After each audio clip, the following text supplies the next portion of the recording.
छत्तीसगढ़ में भी 2023 की जंग रोचक होने जा रही है। प्रदेश में बीजेपी के दिग्गज दौरा कर रहे हैं। केंद्रीय गृह मंत्री अमित शाह के दौरे के बाद अब शुक्रवार को बीजेपी के राष्ट्रीय अध्यक्ष जेपी नड्डा छत्तीसगढ़ आ रहे हैं।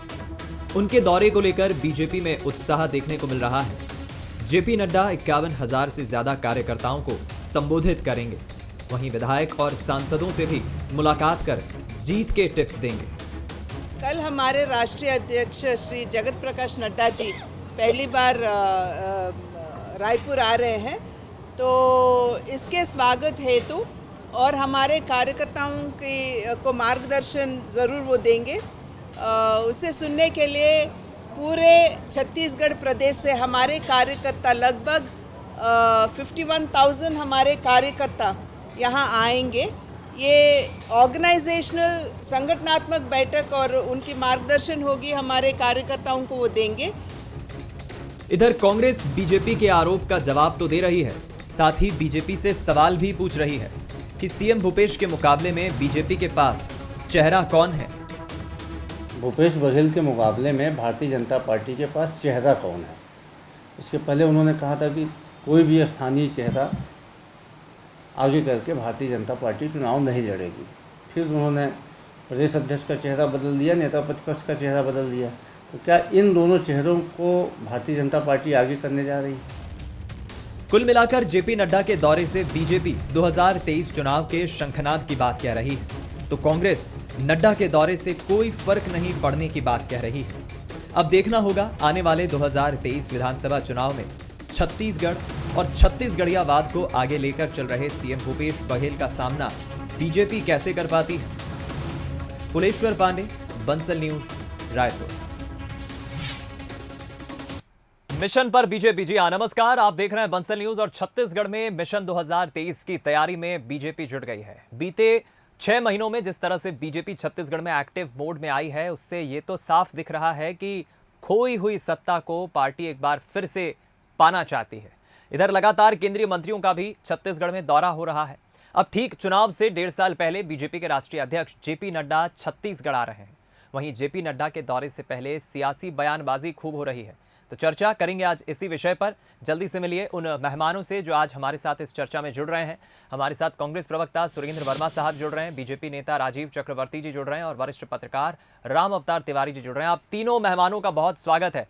चर्चा की शुरुआत सबसे पहले सुरेंद्र जी आपसे मैं करना चाहूंगा, आपका इस पर क्या कमेंट रहेगा। जाहिर है जब भी किसी पार्टी का राष्ट्रीय अध्यक्ष अगर कहीं पहुंचता है, खासतौर पर आपकी प्रतिद्वंदी पार्टी बीजेपी है, सत्ता में इस वक्त आप हैं, लेकिन बीजेपी जो तैयारी कर रही है अपने राष्ट्रीय अध्यक्ष जेपी नड्डा के दौरे को लेकर, यह भी कहा जा रहा है कि 2023 विधानसभा चुनाव की शंखनाद की ये बात है। क्या कांग्रेस इससे घबरा रही है? दीपक जी, ऐसा है, भारतीय जनता पार्टी के लिए छत्तीसगढ़ केवल और केवल चुनावी लहजे में ज़रूरी है। जिस प्रकार से जेपी नड्डा जी और इनके पहले दर्जनों केंद्रीय मंत्री आए, ये तो राष्ट्रीय अध्यक्ष जी हैं, स्वागत है छत्तीसगढ़ की भूइयाँ में, अतिथि देवो भव वाली भूमि है। लेकिन जिस प्रकार से राजनीतिक पर्यटन के लिए लगातार केंद्रीय मंत्री आए, 4 अध्यक्ष बदले, प्रदेश अध्यक्ष छत्तीसगढ़ में 5 प्रभारी आ गए, और सीबीआई और आईटी तो घूम ही रही है भाजपा के एजेंट के रूप में। तो मूल समस्या भारतीय जनता पार्टी के लिए छत्तीसगढ़ में विश्वसनीयता का संकट है। जो जर्जर हालत है छत्तीसगढ़ में भाजपा की, उसके पीछे 15 साल के इनके वादा खिलाफी और इनका कुशासन रहा है। लगातार ये भ्रष्टाचार में आकंठ डूबे रहे और उसका आरोप ये अपने कार्यकर्ताओं पर, जो हार का ठीकरा भी फोड़ना था तो वो कार्यकर्ताओं पर। ये सर्वविदित है, धर्मलाल कौशिक जी का प्रदेश अध्यक्ष रहते उनका बयान, और मुख्यमंत्री रहते रमन सिंह जी का जो रायगढ़ की कार्य समिति में उन्होंने कार्यकर्ताओं पर ठीकरा फोड़ा था भ्रष्टाचार का कि 6 महीना कमीशन खोरी छोड़ दो, 30 साल सरकार रहेगी। तो छत्तीसगढ़ की जनता ने तो 9 सांसद चुने हैं छत्तीसगढ़ से भाजपा के। ये बताए जो केंद्रीय विषय थे बेरोजगारी दर में, आज छत्तीसगढ़ पिछले 6 महीने से लगातार सबसे कम बेरोजगारी दर वाला राज्य है, जहां 8% से ऊपर जो है ऐतिहासिक रूप से 45 साल में सर्वाधिक है केंद्र में, आज छत्तीसगढ़ में आधा % के आसपास है। जिस प्रकार से 2 करोड़ रोजगार प्रतिवर्ष का वादा था, 17 करोड़ रोजगार मिलने थे, हुआ उल्टा। 23 करोड़ युवा जो है लगी लगाई नौकरी खो दिए। 15 लाख किसी के साथ खाते में आया तो नहीं। किसानों की आय दुगनी करने का वादा करके लागत 3 गुना कर दिए। तो जो हाल है 100 दिन में महंगाई कम करने लेकिन का तो सुरेंद्र आज जी, आरबीआई बात की जो आप तय कर रहे हैं, लिमिट है दीपक जी, जो बात आप पिछले कर रहे हैं, 33 अगर ये महीने सब से बात उससे सच ऊपर है तो बीजेपी को फिर क्या जरूरत पड़ती है? बीजेपी भी कहती है कि सत्ता में आने से पहले 4 साल पहले आपने भी कई वादे किए थे, कई वादे वो गिनाती है जिसे आपने पूरा नहीं किया है। दीपक जी चर्चा कर ले, वरिष्ठ पत्रकार है राम अवतार तिवारी जी, 36 वादे हमने किए थे, 90% से ज्यादा वादा जो है पूरे हो गए। नहीं, अभी रमन सिंह कह रहे थे अनियमित कर्मचारी, कर्ज माफी छत्तीसगढ़ में अनियमित हुई कि नहीं? कर्मचारी प्रदर्शन भाजपा कर रहे के हैं। किसान नेताओं को जी, ये अंतर है दीपक जी, इनके समय में आंदोलनों को कुचला जाता था, हमारे समय तो अभिव्यक्ति की भी आजादी है, प्रदर्शन का अधिकार है, उनकी किसी भी मांग को सरकार ने खारिज नहीं किया है। ये जो है ये इनके समय का पाप है, बिना नस्ती संधारण के, बिना सेवा पुस्तिका के वो भर्ती कर दिया आउटसोर्सिंग करके। यहाँ के युवाओं के रोजगार का अधिकार ये बेचते रहे, यहाँ के लोगों के हक का गला घोटते रहे, तो हमारी सरकार तो वो व्यवस्था बना रही है।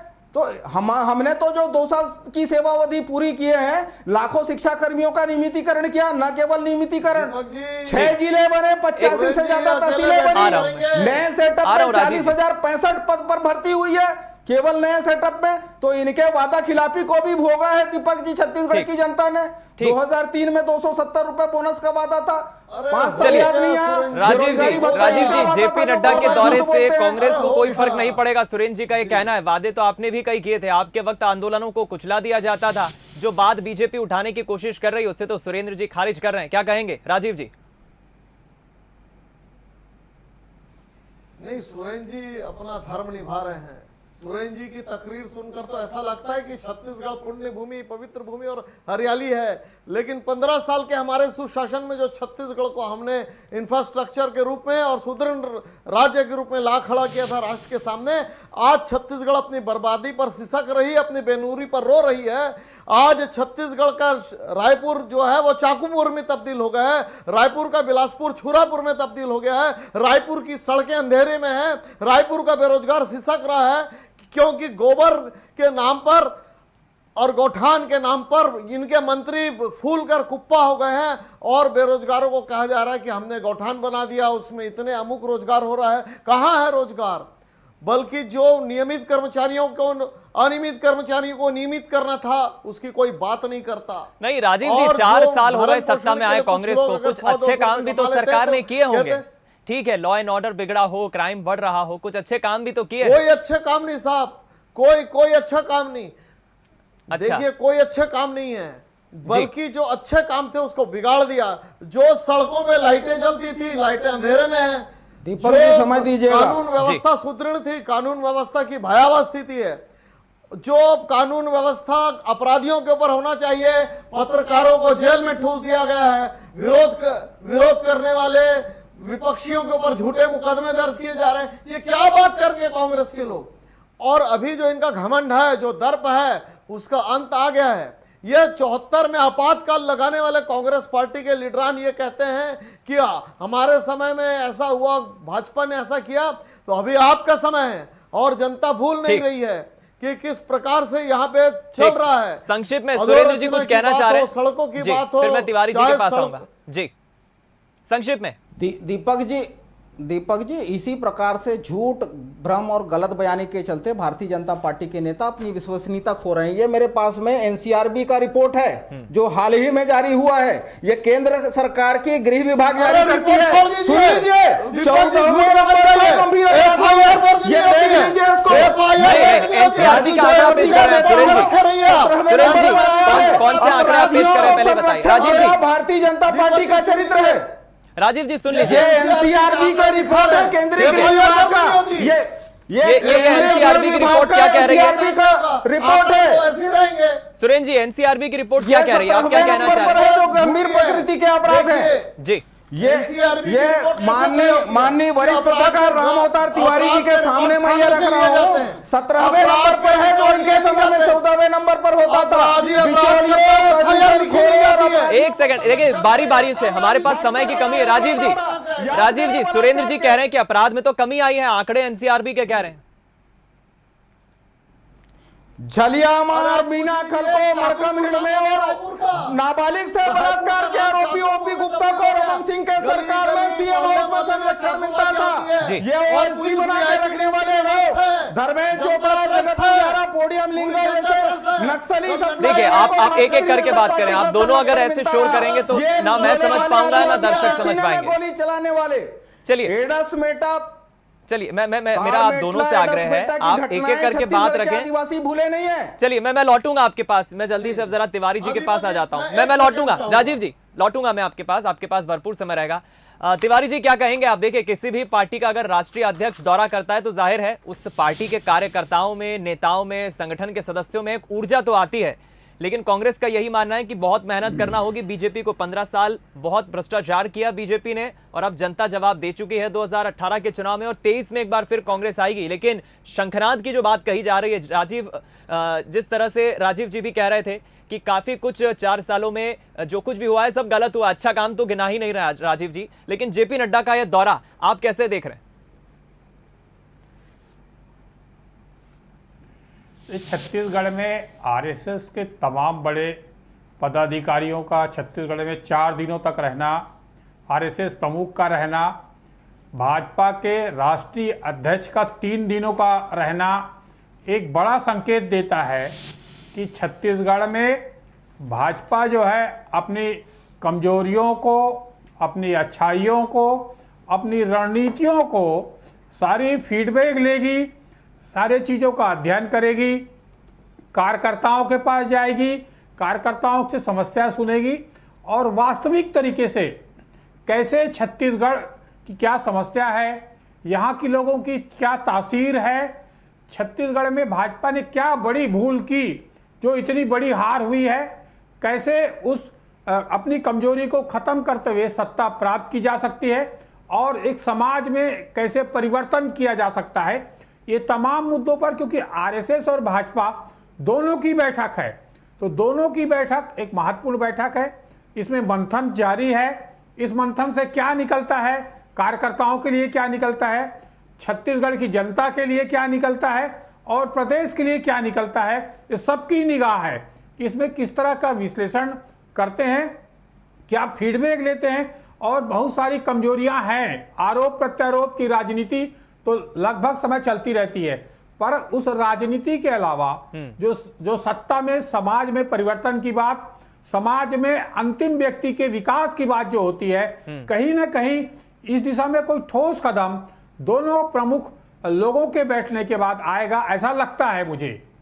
चलिए, बिल्कुल ठीक कहा आपने। लेकिन जहां तक कांग्रेस की बात है जी, कांग्रेस अपने तरीके से बात करेगी। देखिए, कांग्रेस का आरोप अपनी जगह हो सकती है, वो पिछले 15 साल में रही है भाजपा की गलतियों को बताएगी। जो दूसरी तरफ भाजपा कांग्रेस की वर्तमान सरकार की कुछ गलतियां हैं उसको उजागर करेगी। तो आरोप प्रत्यारोप की राजनीति के अलावा यहां क्या होने वाला है, क्योंकि राष्ट्रीय अध्यक्ष आ रहा है, राष्ट्रीय अध्यक्ष की कल कार्यकर्ताओं के साथ मीटिंग है, उस मीटिंग में क्या बात ऐसे बोलते हैं ये देखने लायक होगा। क्या संदेश देते हैं कार्यकर्ताओं को, छत्तीसगढ़ की जनता को क्या संदेश देते हैं और क्या सौगात देते हैं, क्योंकि वर्तमान में केंद्र में सरकार है तो छत्तीसगढ़ को कुछ सौगातें भी जरूरी है देना, क्योंकि लोगों की निगाह है। छत्तीसगढ़ में ऐसा लगता है कि कांग्रेस की सरकार है, केंद्र में भाजपा की सरकार है, तो उपेक्षा हो रही है। कुछ चीज जो और मिलना चाहिए वो शायद उस तरीके से नहीं मिल पा रहा है, तो अब मिल जाएगा। तो क्या ऐसे दे सकते हैं, इस सब पर निगाह है कल परसों 3 दिनों की बैठक में। चलिए, देखना यह होगा। जिस तरह गृह मंत्री अमित शाह भी बीते दिनों आए थे छत्तीसगढ़, कल जेपी नड्डा साहब भी आ रहे हैं। ये काफी दिलचस्प होता है जब बड़ा नेता दिल्ली से यहां पहुंचता है, तो जाहिर है बीजेपी में एक सकारात्मक सोच आएगी, ऊर्जा तो आएगी, लेकिन कांग्रेस को इससे फर्क नहीं पड़ा। सुरेंद्र जी, आप अपनी बात पूरी करिए। दीपक जी, मोदी और शाह के अधिनायकवाद में नड्डा जी की क्या स्थिति है वो देश की जनता ने उस वीडियो में देखा, जब धकिया के उनको कैमरे के बाजू करते किया गया। लगातार देखिए, ये तो केंद्रीय अध्यक्ष है, राष्ट्रीय अध्यक्ष है, सुन लीजिए ये छत्तीसगढ़ के लोगों को किस बात की सजा दे रहे हैं बताए। पिछले 8 महीने में दीपक जी हजारों ट्रेन की, सुन लीजिए, ऐसे बात नहीं होगी, ऐसे बात नहीं होगी दीपक जी, मैंने बीच में नहीं बोला था राजू भाई, ऐसे बात नहीं होगी, ऐसे बात नहीं होगी। 5800 से ज्यादा फेरे केंद्र ट्रेनों के कैंसिल किए गए, जबलपुर में यह विकल्प दिया गया कि दूसरी ट्रेनों में वो यात्रा कर सकते हैं। यहाँ के जो रिजर्वेशन 3 महीना 4 महीना पहले कराने वाले लोगों को भी यह विकल्प नहीं दिया गया। तो यह बताए कि केंद्र की मोदी सरकार छत्तीसगढ़ की जनता को किस बात की सजा देने जा रही है। हमारे मुख्यमंत्री जी ने तो कल भागवत जी को कहा था, नड्डा जी से भी अपील है, यहाँ के आत्मानंद स्कूल में जाके देखे धरातल में क्या काम हुआ है। गोठान जाए, राजधानी से 27 किलोमीटर दूर माता कौशल्या का एकमात्र मंदिर है दुनिया का। 15 साल ये सरकार में राजीव जी, मैं आऊंगा आपके पास। जाके देखे राम मंदिर के क्या काम हो रहे हैं। नहीं, लेकिन देखिए बहुत सारे मुद्दे, ठीक है, आरोप प्रत्यारोप की राजनीति। दीपक जी,